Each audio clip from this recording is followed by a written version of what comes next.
Guys আমি অনেকদিন ধরে ভাবছি একটা আলমারি নেব। এবার কি বলতো, আমার এত জামা কাপড় এদিক ওদিক যেখানে সেখানে ছিটানো থাকে, আর জানোই যারা ভিডিও করে তাদের একটু জামা কাপড় বেশি থাকে, এই কারণে তো এইখানে 3 ভাগের রয়েছে, এটা 2 ভাগের। তো এই যে 3 ভাগের এখানে রয়েছে, কিন্তু এটা না ছোট সাইজটা।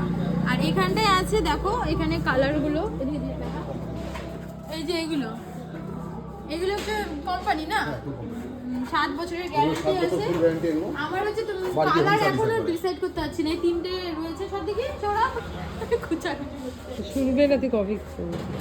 আর এই দেখো এখানে একটা রয়েছে, এই একটা কালার, এইটা তো দেখাতেই পারতেছি না ওর জন্য। যাই হোক, ও দেখছে। ভেতরটা দেখিয়ে দে একবারে, ভেতরটা দেখিয়ে দে, যা তুই দেখা, তুই যা।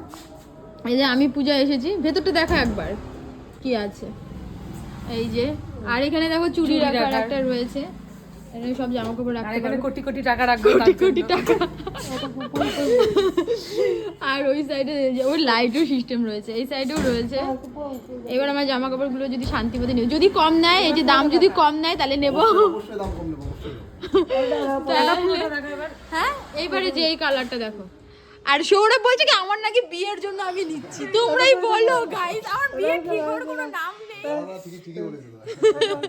না না, আমি আমার বাড়ির জন্য নিচ্ছি, বিয়ে তো পরে যখন হবে তখন দেখা যাবে। আমি বাড়ির জন্য এটা চয়েস করেছি। এই কালারটা না, এই কালারটা নেবো, জানি না, এখনো ডিসাইড করতে পারিনি। তো ডিসাইড করে তোমাদের বাড়ি গিয়ে দেখাচ্ছি, ঠিক আছে? টাটা।